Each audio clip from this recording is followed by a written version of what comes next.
The Regional Director of Education in the Hunter, Alan Beard, says the new superannuation scheme introduced last year now allows employees in the education system to retire with a lump sum at the age of 50 as opposed to 60 years.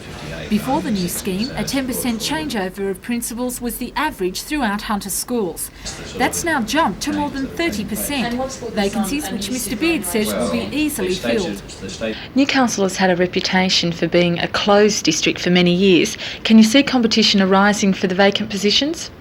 Well, it's always going to be a place where people seek to get to, and who people come here by stages, and so it's always going to be a place, I think, where people tend to retire from their schools here. I don't know that it's going to change very much over the years. I think that as vacancies come up, there'll be probably a predominant number of Hunter people getting them because they tend to be fairly senior people in our schools. As well as changes in the administration setup, the Education Department is introducing a new program to all schools in the Hunter region. Known as the Quality Education Review, the new program is aimed at increasing effectiveness and efficiency in all classrooms. It means that people who have responsibilities for a staff are going to be working more closely with them to know where their problems are and to help plan programs so that the effectiveness of our schools can be made as high as possible. It's really a program about providing more support for the classroom teacher so that our children can benefit.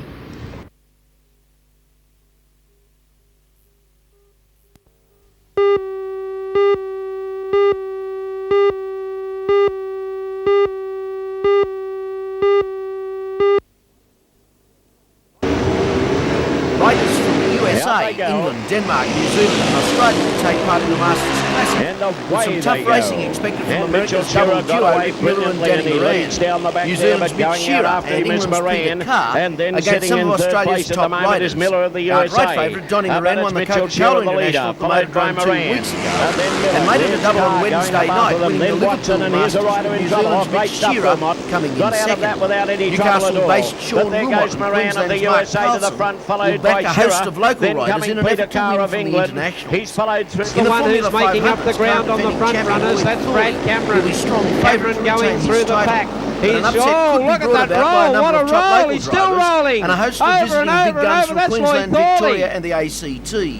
On the local scene, back out in front, but here's the danger man, Brad Cameron, starting to make up ground very quickly. He goes from fourth place up to third now. He's got the leader in his sights, Brad Cameron, and he's shot to the lead. We'll also be on when the action starts at the Motordrome at 7:30 tomorrow night. Down onto the ground. That was...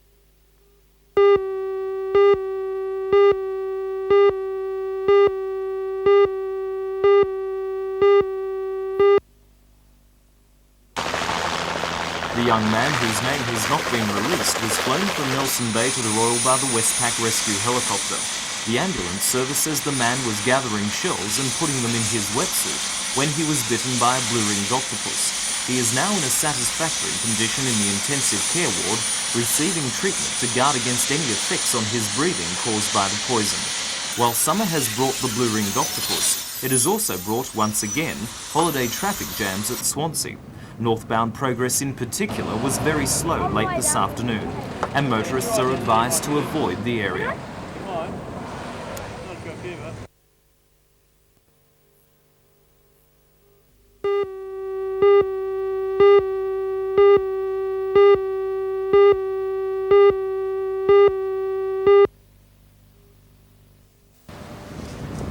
Smoke from the Madawi blaze has been staining Newcastle's northern skyline since it began at about 1:30 on Saturday afternoon.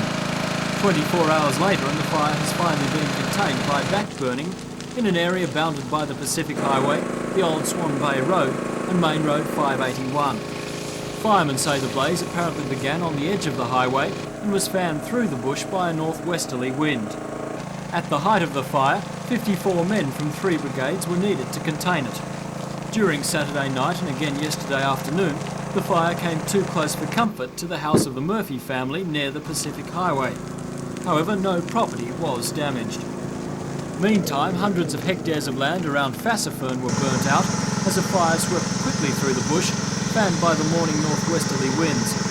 Units from the Fire Brigade and the Bushfire Brigade battled the fire for most of the day, and at its worst, the front was a wall of fire 2 kilometres long.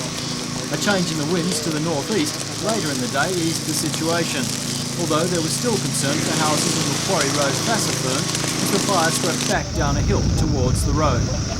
Dozens of firemen worked furiously in the bush backburning in an effort to limit the blaze. By late yesterday afternoon, the fire was in hand and confined, and the firemen waited as the blaze burnt itself out. Meanwhile, at nearby Wakefield, the same fire had crossed the railway line. The situation there was also brought quickly under control, and firemen were confident that all danger to property had been contained.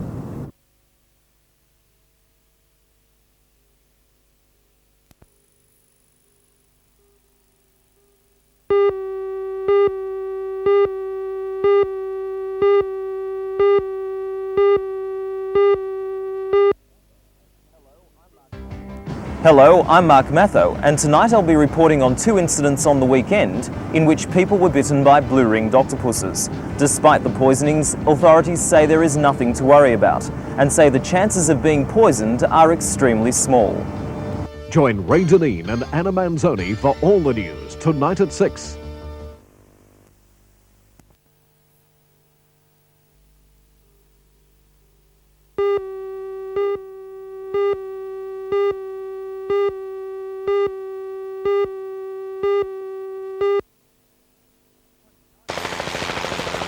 Year-old James Stevenson from Warners Bay was flown into Royal Newcastle Hospital on Sunday afternoon, suffering the first symptoms of having been poisoned by a blue-ringed octopus. Luckily, very little of the potentially deadly poison had entered his system, and by yesterday, James was out of hospital and able to tell the unusual story of how he was bitten. I thought I was diving in about 3 metres of water, maybe mozzie, and I was diving down to get the seashells, coming back up for air and then just checking to make sure there's nothing in the seashells.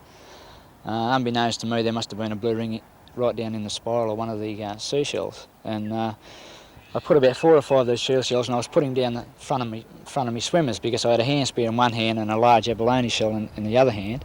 So as I was picking the small shells up, I was putting down the front of me swimmers, and I was out there for about half an hour. Then I come back in and took all the shells out of the front of me speedos, and then I felt something on the back of me left buttock, and so what I'd done is I thought it was a bit of weed or some sand in there, so I went back in the water to just clear me swimmers, and the thing was still there, where it was, and I just brushed me left buttock and brushed the thing out of me swimmers, and a blue ring just sort of floated out in front of me, you know. The experience of James Stevenson and the equally lucky recovery of 16-year-old Scott Miles from Albury, who was bitten at North Arm Cove on Port Stephens on Saturday, are reminders that people should be careful of the blue ringer. Children playing in rock pools are particularly vulnerable and should be taught to leave the creatures alone. However, while it pays to be careful, experience shows that the chances of being bitten are small. Despite the many thousands of blue ringers living around Australia's coastline, the Poisons Information Centre says an average of only 1 person a year is bitten. Only a tiny handful of people have died. Good. So it's very unusual for there to have been 2 bitings in one weekend. Well, it's certainly unusual, yes, but you must realise that the blue ring octopus comes to shallow water in the summertime, and people go to the water in the summertime. It's just unfortunate. It's certainly not a common thing. But it's nevertheless fairly difficult to be bitten by one, isn't it? Yes, and they're not aggressive in any way, and therefore that's one of the main reasons why it's rare to be bitten. But children playing with something bright in the water, certainly like a blue ring octopus, they're so pretty, that attracts kids, they pick them up and they will be bitten. Putting their hands under rocks, ledges, that sort of thing, they could be hidden there.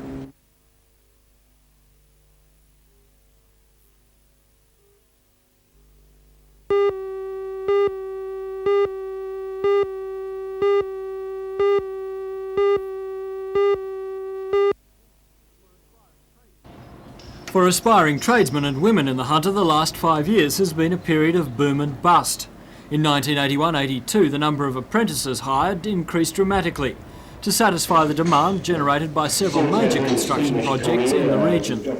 More than 2,500 apprentices were started during the 12-month period, but the following year's intake plummeted to just over half that figure. Worse still, as demand dried up, many companies could not afford to keep on their apprentices, and so the downward trend continued. Last year in the region, only 1,148 apprentices were taken on. The metal trade suffered the biggest fall, 75% down in 4 years. However, now things appear to be stabilising and even improving a little. The Industrial Relations Department's Apprenticeship Directorate believes the intake will be slightly higher this year in most trades. Apprenticeship Supervisor Stan Rippon says the intake has returned to a more realistic pre-boom level. We're getting back to some pre-boom situation. The figures that we have for this year, looking on the current trend, is comparable to the pre-boom era. Going on the figures coming through our office and the general inquiries and speaking to people in the industries, people are starting to show more of an interest in putting on apprentices.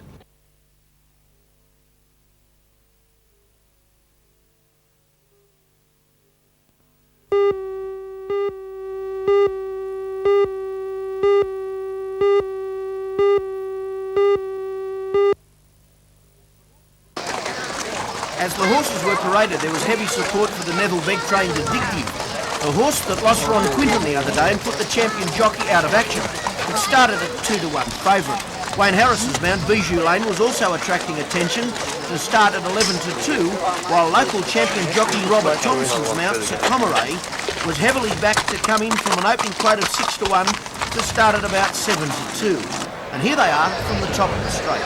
Into the outside, Kiwi Kong, so come around to the clear. The widest runner is Addictive, and also it's lunchtime. And Bijou Lane starting to come through in the centre. They've got about 200 to go. Vayner Gold tackle by Sir Camaray. In third place on the outside, Kiwi Kong. Bijou Lane down the outside. And then came it's lunchtime, but Sir Camaray takes over. Bijou Lane on the outside. Into the third place, Kiwi Kong battling on. But Sir Camaray in front from Kiwi Kong. Sir Camaray's going home 2 along the line. And Sir Camaray a half length. Second, Kiwi Kong. Bijou Lane is third, and then came Promises, followed by Volley. Second in the race was Kiwi Kong with Alan Scouse, the rider, while Wayne Harris shot left to Hong Kong rode the third place getter, Bijou Lane.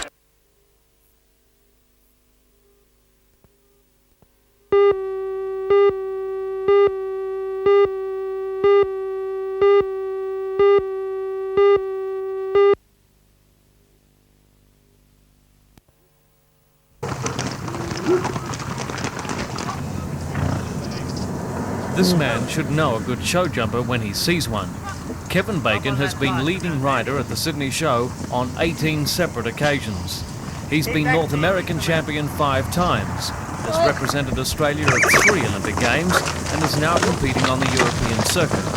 Last year's 11 Grand Prix events from Paris to Madrid, he was placed 9 times. But he's most at home near his birthplace at Dungog, and then on a horse. Kevin has ambitious plans for a breeding program, and these are the first foals produced. The sire is Pushka, a French thoroughbred born 2 years ago. Kevin says the horse is priceless. I honestly think the horse is the best horse I've ever seen. The same blood as this stallion that I've got is Gallo Bay. He was sold to the Americans for $450,000. American. The mares are all Australian thoroughbreds. Although many a good horse has been produced in Australia, they're considered too small. The Australian horse, however, is brave, strong, and a little hot-blooded. Matched with Pushka's size and precision, the blend could produce some winners. You've got 17 foals. Do you think you're going to be successful with everyone? No. If I breed 1 or 2 horses, that's all I need. I don't want to breed 20 or 30, 40. With 1 or 2 nice horses, I will have achieved what I set out to do. Today, the horses were moved along the road to greener pastures about 7 kilometres outside Dungog. The foals will stay with their mothers at Glenlee until at least October. Despite the glamour of world travel and the huge costs involved, Kevin's true love of horses remains. It's a hobby, but I like to do them. It'd give me a lot of satisfaction to breed a nice horse.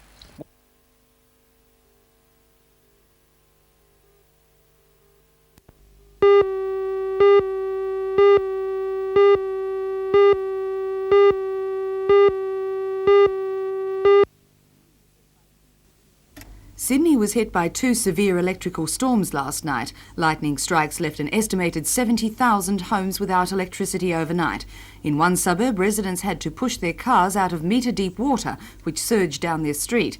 Dozens of homes were inundated with floodwaters and widespread damage was reported. Sydney seemed to take the brunt of the storm last night, with Newcastle receiving storms of less intensity, although blackouts were reported in some areas. Last night's storm was only one in a series that have hit the Newcastle area over the past few months. But what does happen when there is a storm? There are 32 major electrical zone substations in the Newcastle area, and each one is guarded by a series of protective systems.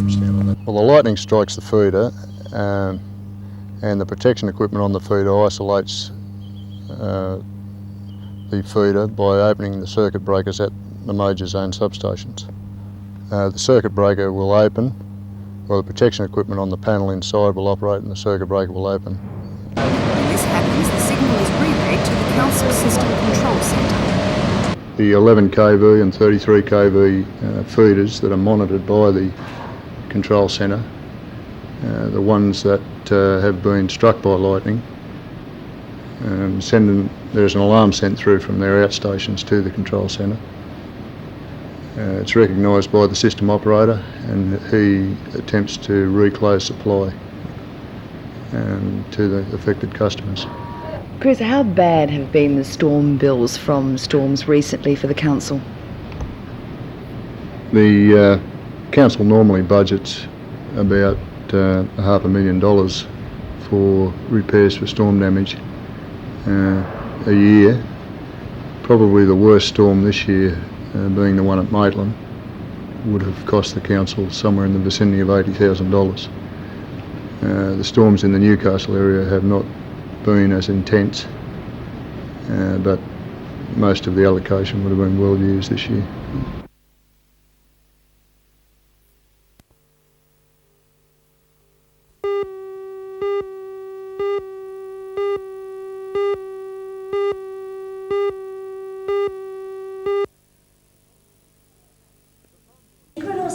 The funds from the Australia Council come in the form of 5 grants to 3 local theatre groups. The Hunter Valley Theatre Company and the Freewheels Theatre and Education Company both received general support grants for 1986. The Hunter Valley Theatre Company has been allocated just over $77,000, while Freewheels received $80,000. In addition to these, the Hunter Valley Theatre Company has been granted $25,000 towards its special project, Nuts and Bolts. Freewheels received an additional grant of just over $10,000 for its production of a cabaret revue entitled Smoko Rules OK. The third group to receive a grant was the Workers' Cultural Committee, which was allocated over $4,500 towards the costs of presenting an original play for children to celebrate May Day 1986.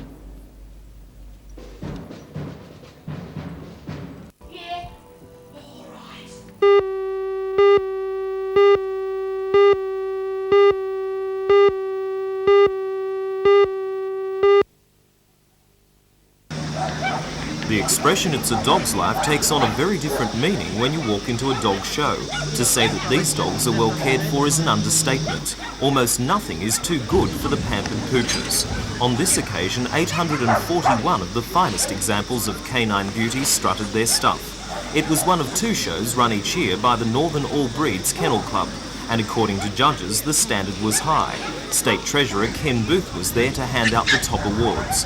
The Best Dog in Show award went to Baron D. Son and Heir, a 2-year-old male sheepdog better known to his owners as Digby.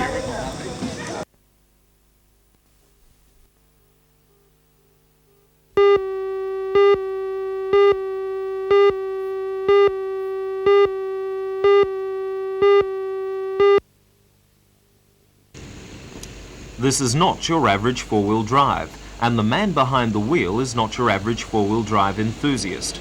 After 4 years of driving tour buses around Australia, Paul Rickson decided to put his experience to work for him.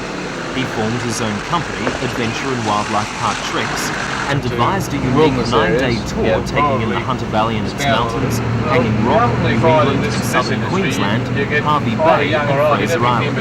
Keen to make the tours as comfortable as possible, Paul has arranged motel accommodation all the way, but what was needed was the right transport. After considering 50 different chassis, Paul decided on a converted Toyota Land Cruiser, built to stringent Department of Motor Transport requirements by a company in Perth. The chassis has been stretched, and the spacious rear cabin now seats 12 people in coach-like comfort. At a final cost of $43,000, Paul's Toyota is the only one of its kind in Australia. Well, the concept of the project is to take people into the wilderness areas in the top of the Hunter and onto Fraser Island and places where they can actually have comfort of travel with coach seats, air conditioning, good clean accommodation that doesn't cost the earth. There isn't anyone that I know of in New South Wales that's doing this at the moment, and there are a lot of people that like to get away without the camping concept but actually get into the wilderness areas. Paul takes the Toyota on its first tour starting February the 1st. Eventually, he hopes his unusual way of seeing Australia will attract tourists from overseas.